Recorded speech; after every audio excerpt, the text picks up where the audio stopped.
Hello friend, एक बार फिर स्वागत है आपके अपने चैनल दक्षिण एजुकेशन में। देखिए, आज हम एजुकेशन में आपके लिए क्या है, डाटा स्ट्रक्चर। ये बहुत ही इंपॉर्टेंट कॉन्सेप्ट होती है। डाटा स्ट्रक्चर समझने के लिए आपको थोड़ा सा नॉलेज ज़रूर होना चाहिए कि डाटा होता क्या है। डाटा एक प्रकार की इन्फॉर्मेशन होती है जिसमें हम एक्चुअली करते क्या है कि जो लॉजिकल होती है, इट मीन लॉजिकल यानी कि सेंस इन दा कि वो इन्फॉर्मेशन जो हम आगे यूज़ कर सकते हैं उसे हम बोल सकते हैं। देखिए, डाटा स्ट्रक्चर बहुत ही इंपॉर्टेंट सब्जेक्ट और टॉपिक और कॉन्सेप्ट होता है और ये कई सारे जनरली स्ट्रीम्स वगैरह में स्टडी किया जाता है। जैसे कि हम बात करें BCA, MCA, बीटेक वगैरह, इसके अंदर डाटा स्ट्रक्चर का यूज़ होता है और बहुत ही इंपॉर्टेंट होता है, इसलिए इसके अंदर रखा जाता है ये सब्जेक्ट।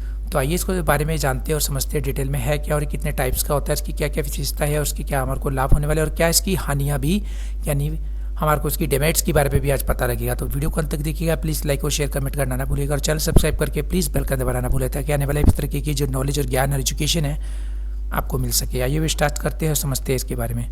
देखिए, डाटा स्ट्रक्चर किसी भी कंप्यूटर सिस्टम में डेटा को स्टोर तथा व्यवस्थित यानी ऑर्गेनाइज करने का एक सिंपल तरीका होता है जिससे कि हमें डेटा को आसानी से यानी इजीली तरीके से एक्सेस कर सके। अर्थात डेटा को इस प्रकार से स्टोर तथा ऑर्गेनाइज किया जाता है ताकि बाद में किसी भी समय आसानी से इसे एक्सेस यानी निकाला जा सके। जो डाटा स्ट्रक्चर जो है C++, जावा की तरह कोई प्रोग्रामिंग भाषा नहीं है, बल्कि एक एल्गोरिथम्स का एक सेट है जिसका प्रयोग हम प्रोग्रामिंग लैंग्वेज में डेटा को स्ट्रक्चर करने के लिए करते हैं।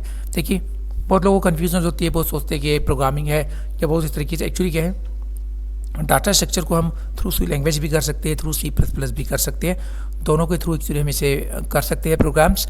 लेकिन पहले डाटा स्ट्रक्चर को समझ चुके हैं कि डाटा स्ट्रक्चर होता क्या है, फिर उसके बाद बारे में इसके आगे स्टडी करेंगे। देखिए, बात करते हैं डाटा स्ट्रक्चर बहुत सारी कंप्यूटर साइंस और एल्गोरिथम का एक मुख्य भाग है जिसके द्वारा प्रोग्रामर्स डेटा को अच्छे ढंग से हैंडल कर सकते हैं। यह प्रोग्राम या सॉफ्टवेयर की परफॉर्मेंस को बेहतर करने में बहुत अहम भूमिका निभाती है। अब बात कर लेते हैं, ये दो प्रकार के होते हैं। बात करते हैं प्रिमिटिव डेटा स्ट्रक्चर और नॉन प्रिमिटिव डेटा स्ट्रक्चर की। अगर प्रिमिटिव डेटा स्ट्रक्चर की बात करें तो ये स्ट्रक्चर जिससे डायरेक्ट ही मशीन इंस्ट्रक्शन से ऑपरेट किया जा सकता है, यह सिस्टम तथा कंपाइलर के द्वारा डिफाइन होता है। नॉन प्रिमिटिव की बात करें तो देखिए, यह वह डेटा स्ट्रक्चर होता है जिसे डायरेक्ट मशीन इंस्ट्रक्शन से ऑपरेट नहीं किया जा सकता है। कि data structure primitive data structure से डेरिव्ड होता है और नॉन प्रिमिटिव डेटा स्ट्रक्चर दो प्रकार के होते हैं, लीनियर और नॉन लीनियर। जिसे हमने अपने डायग्राम में भी आपको दिखा रखा है। लीनियर डेटा स्ट्रक्चर में आप अरे, स्टैक, क्यू और लिंक लिस्ट का यूज़ कर सकते हैं, जबकि नॉन लीनियर डेटा स्ट्रक्चर में सिर्फ ग्राफ और ट्रीज का ही यूज़ होता है, जो इसके एग्जाम्पल्स हैं। अब बात कर लेते हैं लीनियर डाटा स्ट्रक्चर की। लीनियर एक ऐसा डेटा स्ट्रक्चर है जिसमें डेटा आइटम्स को लीनियर यानी रेखीय रूप में संग्रहित किया जा सकता है, व्यवस्थित किया जा सकता है, जिसमें एक डेटा आइटम दूसरे से एक रूप से जुड़े होते हैं। जैसे अगर हम बात करें तो एरे और लिंक लिस्ट और क्यू और स्टैक इसके एग्जांपल्स होते हैं। इसमें डाटा एक दूसरे से जरूर जुड़ा हुआ होता है। अब बात करते हैं नॉन लीनियर डेटा स्ट्रक्चर की। नॉन लीनियर डेटा स्ट्रक्चर एक ऐसा स्ट्रक्चर है जिसमें आइटम्स को क्रमबद्ध सीक्वेंशियल तरीके से व्यवस्थित नहीं किया जाता है, जिसमें डेटा एक आइटम किसी भी अन्य डेटा आइटम से साथ जुड़ा हुआ हो सकता है, लेकिन वो एक सीक्वेंशियल ऑर्डर में नहीं होता कि एक के बाद दूसरा व तीसरा, वो अलग अलग तरीके से स्टोर होते हैं। जिसमें हम बात कर सकते हैं कि ट्री और ग्राफ इसके अच्छे खासे एग्जाम्पल हैं, क्योंकि ट्री में हम डेटा को रखते तो है लेकिन एक्चुअली अलग अलग अनसीक्वेंशियल यानी कोई सीक्वेंस नहीं होता है इसके अंदर। डेटा स्ट्रक्चर के फायदे की अगर हम बात करते हैं, देखिए इसमें जो इन्फॉर्मेशन को हार्ड डिस्क में स्टोर कर सकते हैं और इस इन्फॉर्मेशन का प्रयोग बाद में हम कर सकते हैं। और दूसरे अगर हम बात करें तो बहुत बड़े डेटाबेस को हम आसानी से मैनेज कर सकते हैं और ये एल्गोरिथम को डिज़ाइन करने के लिए बहुत ही ज़रूरी होता है। और इसके द्वारा हम सॉफ्टवेयर सिस्टम पर डेटा को उपयोग कर सकते हैं और इसे प्रोसेस भी कर सकते हैं। ये डेटा की प्रोसेसिंग को बहुत आसान बना देता है। हम इंटरनेट का प्रयोग करके अपने लैपटॉप या मोबाइल से डेटा को किसी भी समय एक्सेस कर सकते हैं। अगर प्रोग्रामर सही डेटा स्ट्रक्चर का उपयोग करे तो वह अपने बहुत सारे समय बचा लेता है और साथ ही साथ स्टोरेज और प्रोसेसिंग टाइम को भी सेव कर पाता है। डेटा स्ट्रक्चर जो है आपकी रीयूजेबिलिटी प्रदान करता है, जिसका अर्थ है कि डेटा स्ट्रक्चर को बहुत सारे क्लाइंट प्रयोग कर सकते हैं, बार बार कर सकते हैं।